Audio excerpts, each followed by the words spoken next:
Welcome to lesson 10 of the NPTEL course on industrial automation and control. So, today we are going to talk about data acquisition systems, and before we describe the instructional objectives, let me say a few words about why they are so important. So far in the course we have first of all, in the first two lessons we have seen that we have seen the industrial automation pyramid, right. So, we saw that one of the major features or characterizing features of advanced automation is that there is a lot of data flow up and down, that is data actually gets into computers, and it is all about computers, because there are computers at every layer of the automation pyramid of various types, which do a lot of real time computing, right, and they do control, optimization, etc., and that is how the benefits of industrial automation are actually realized. So, there is a lot of data flow from one level to the other, right, and now all this data, which is actually basically acquired from the plant floor, where the actual machines are, from the plants, from the industrial equipment, they actually get into these computer systems through the sensors. So, we have studied sensors, that how these process quantities are sensed, and today we are going to end our sensor module by looking at the data acquisition systems, which will interface to the sensor on one side and to the computer on the other side. So, through these systems the data will, the analog data, usually analog, there can be some digital data also. So, the analog data will come through the sensors, get converted from their physical forms into some electrical forms, and then through the data acquisition systems will get into digital form into the computers, and then they are going to flow, then they are going to be utilized by the various algorithms residing at these computers, and they are going to get communicated to other computers after various processing and get utilized at the various levels of automation. So, what we are going to study today is how the data which is coming from the sensors gets into the computers, or how digital data is going to be acquired, right. So, that is the subject of the lesson today. So, moving on, we have as instructional objectives to get familiar with the structure and components of typical data acquisition systems, and to understand the basic mechanism of the process of sampling, by which data sampling and quantization, because when we have digital data we do not have all the points on the continuous process, but we have points, values of the signals which are at close intervals or at intervals of the sampling time, and it is not only it's not a, because we are going to manipulate it in the computer, and the computer, although it has a large number of bits, and usually quantization may or may not be an issue, but nevertheless there is a quantization issue as well, and that whether it is important or not, that depends on the computer. So, if it is an 8-bit computer, then it could be important. If it is a 32-bit floating point computer, it may not be important. In any case, we will take a look at the basic concept of sampling and quantization, and finally we will see some typical circuit architectures, that actually physically how is it that the analog electrical signals get converted to digital signals which are interfaced with the computer hardware. So, we will look at that. So, these are the basic objectives. So, coming on to a data acquisition system, what this figure we want to define it first. So, we define it as follows, that it is a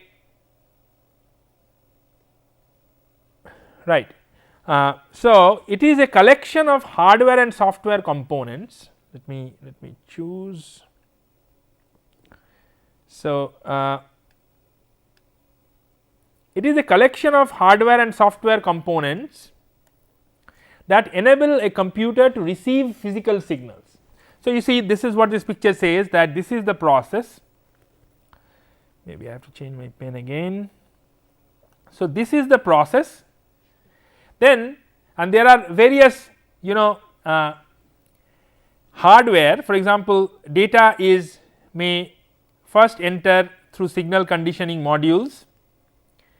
It may be serial data also, sometimes it may go to PLCs, or it may go through these are some actuators.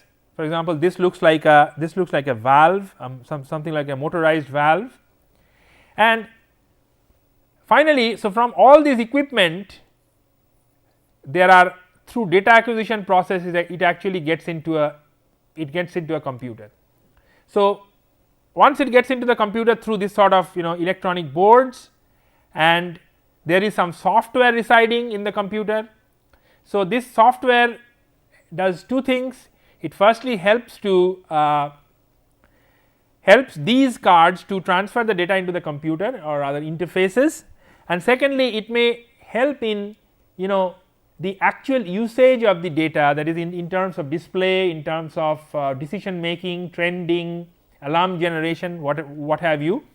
So, some of it may be utilized at that computer itself where it is being acquired, and some of it may actually be transmitted to other parts of the system through computer networks. So, at that point it becomes pure computer communication. So, we are primarily going to look at this part of the system, where from various equipment on the plant the data gets into the computer, right. So, so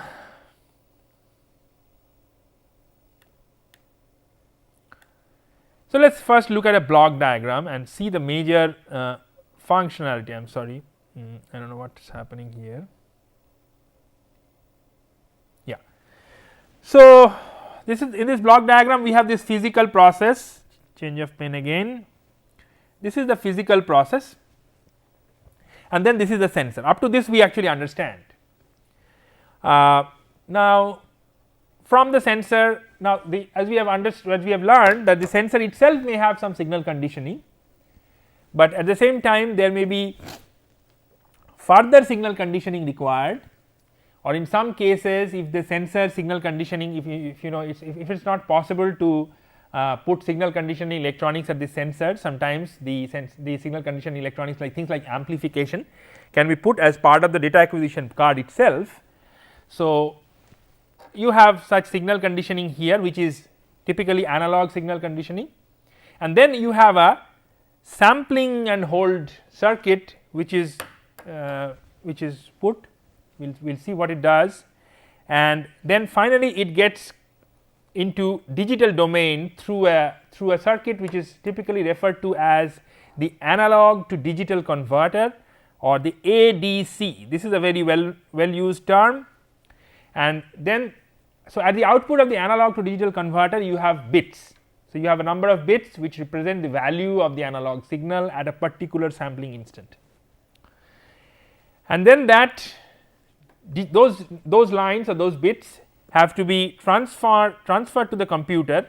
So, you need an interfacing mechanism by which the computer can accept the digital data. So, these are the typical, this is the part which is called the data acquisition system. This is the data acquisition system, which we will sometimes refer to as a DAS. So, this overall process, what does it the sensing part comes from the sensor, which is typically not part of the signal conditioning, and then there is electrical signal conditioning, then there could be multiplexing, sample and hold. Multiplexing means that time division multiplexing, that is looking, if you have a number of analog sensors, very quickly you scan the channels. So, first see this one, convert this to digital, then see that one, convert this to digital, and so on. So, that is called multiplexing. And then sample and hold. So, sampling and holding the signal for that small interval of time when it is being converted. Then AD conversion, the process of converting it to digital and interfacing with computer, and then finally, this is also not strictly a part of the data acquisition board, but sometimes it is a part of the data acquisition, it is considered to be a part of the data acquisition system, because generally data acquisition vendors will not only give you this sort of components, they will also supply you with the software which works with these data and can display it, can store it, can trend it, analyze it. So, various functionality of software are also provided for ease of use. Okay. So, that is what you do in a typical data acquisition system. So, what do we do in signal conditioning? Oops.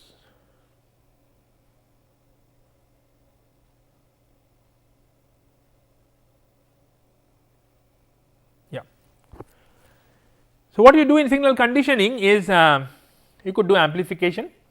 This is very important because as we will see in detail, this is important because every AD converter has what is called this dynamic range, and it is important that the analog signal that you are sort of presenting at the input port of the AD converter is utilizes the dynamic range of the AD converter, otherwise you are going to have approximation errors, larger approximation errors than are necessary. So, it is important to amplify the signal to increase resolution. Isolation is typically required because these field signals can be sometimes be at high for example, these analog channels generally come either as single ended or as differential. So, when you have single ended, it means that this value that is going to be the value of the analog voltage is actually with respect to the ground, electrical ground of the AD converter. So, the AD converter is also an electrical circuit that has a ground. So, when you are applying it in a single ended mode, this voltage will be measured by the AD converter with respect to its own ground and then convert it, that value. On the other hand, when you give it a differential input, then what happens is that there are two inputs provided to the AD converter. So, there is a plus and there is a minus terminal, and the difference in these two signals are provided, right. So, the potential of this can be quite different from the ground. So, now the voltage difference V plus and V minus, actually the signal value that you will get will be proportional to V plus minus V minus. Now, this V plus and V minus can be at pretty high voltages if they are coming from, let us say, a motor winding. Suppose you want to measure a motor winding temperature. So, it's not in fact, if you connect such high voltages to the AD converter electrically, it might get damaged. So, therefore, what you do is you put an isolation circuit such that the input side is actually galvanically isolated with the output side. You have various mechanisms of isolation like optical, like capacitor based or transformer based, inductive coupling, etc. Then you have filtering. Filtering is required for noise removal, as we will see it is also required for a phenomenon called anti-aliasing. So, and you could do some linearization in the signal conditioner itself, or sometimes you can do the linearization. One of the benefits of digital data acquisition is that you can do that linearization probably much more easily in software. So,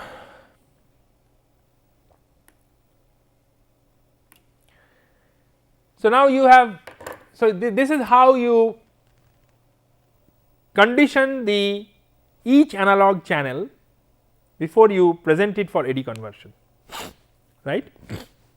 Now, it turns out if you see any standard data acquisition system, that they typically will specify that they can take 8 analog channels simultaneously, apparently simultaneously. Now, how do you get 8 analog channels simultaneously? So, typically it is conceptually the scheme is something like this. So, it is done through a process called multiplexing. So, typically you have let us say these 4 channels of analog signals are being presented at these 4 inputs, right.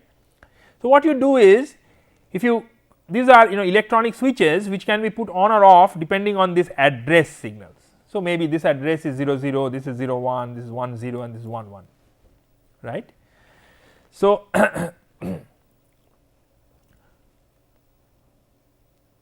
what happens is that if you close this switch, then this signal gets connected, actually this is not connected here, this is connected and goes to the sample and hold and goes to the AD conversion.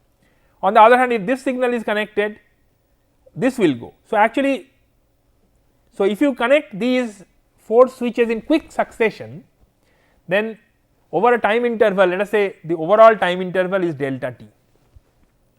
Now, within this delta t, if you divide delta t by 4 and then apply these switches on at these one after the other within that overall time delta t, then every delta t interval you will get 4 values of these signals. So, now if you are willing to ignore this slight difference between the timings, that is if the timing is close enough compared to the rate of variation of these signals, then you can kind of implicitly assume that they are all signals which these are the 4 channels, and after sampling these 4 channels you would get into the computer 4 values. So, you can, for your future purpose, you can assume that those were the values of the signals, all the 4 which existed at some time at the beginning of delta at time delta t, without differentiating between this delta t by 4 and all that. So, this is called multiplexing. Then we have sample and hold.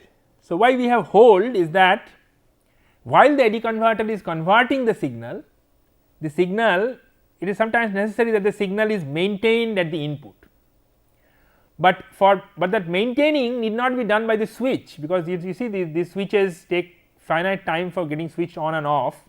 So, you put another additional circuit such that you put on the switch. So, let this voltage be sensed by that circuit, and then this circuit is called the sample and hold circuit. The circuit is such that it will hold that voltage value. Now, you can open the switch again, but this value will be held, and so the AD converter will actually see this held value even if this switch has been opened. So, this opening will take some time and it will be ready to close the next switch after, let us say, another delta t by 4, right. So, this is called the sample and hold procedure, where a particular time instant value is stored and held for a small interval within a circuit, right. This is called sample and hold. So, while at the switching point you may close the switch for very small points of time. So, you get these values at of the various, see, these are the samples.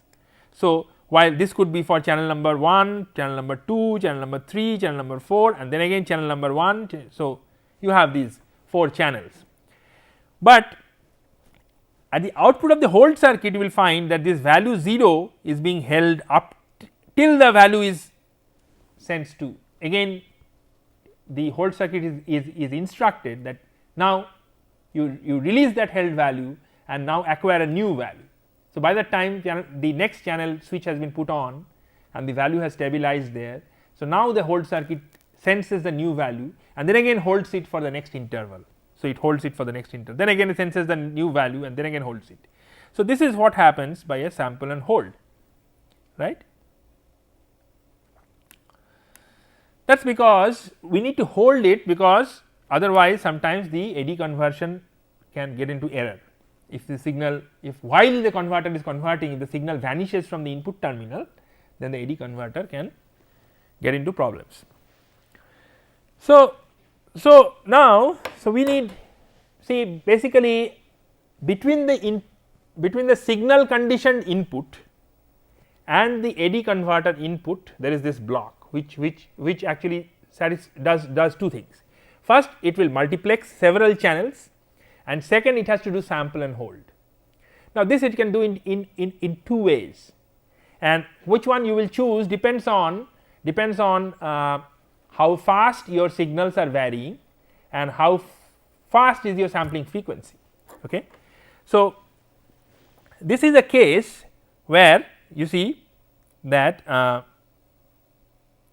so, we first present this architecture, this is the analog input subsystem, right. So, here is the AD converter. So, you are seeing between these input signals, then signal conditioning, then this is the AD converter input. So, here in this case what you are doing is that you have put a multiplexer on each channel, and then you put anti-aliasing filter. This can be also be a part of this filter if you want, because the anti-aliasing filter may be different for different channels.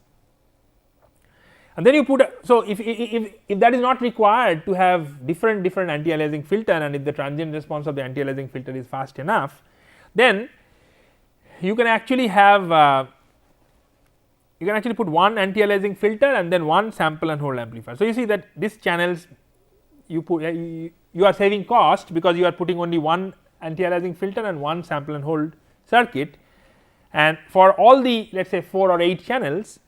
So, the assumption is that now what happens is that, remember that, so the difference is that now when you get these 4 values at the end of delta t, remember that these 4 values are actually sampled delta t by 4 times later.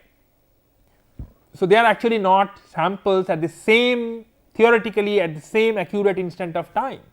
Now if that makes a difference, if that does not make a difference to you, then having one filter and one sample and hold is okay, and that is cheaper, right. So, you go for this architecture, but if it does make a difference to you, then you have to look at the next architecture, which is called the simultaneous sample and hold circuit, where after signal conditioning you have this sample and holds at for all channels, individual sample and holds, and what I have not shown, but what exists is that there is a control signal which will go to all these sample and holds, so that each sample and hold will simultaneously sample all these channels. That is possible now because you have put separate sample and hold circuits. So, they will they will now these they will hold the values. So, now remember that the values which are being held here correspond to samples at the same instant of time. See, they are going to be read into the AD little bit later, but they are time synchronous in the sense that those 4 values represent values of process variables at the same instant of time. So, they sampled it simultaneously and held it simultaneously and then read it serially, because you are having one AD converter. If you had different AD converters, then probably you could have gone for simultaneous AD conversion also, but that is generally hardly necessary, because the AD converters are quite fast, and because we are talking about processes, physical processes. So, their dynamics would be quite slow, and the AD converter speed is more than accurate. So, and the AD converter is expensive. So, you do not want to have more than one AD converter, rather than have more than one sample and hold channels, right, for simultaneity.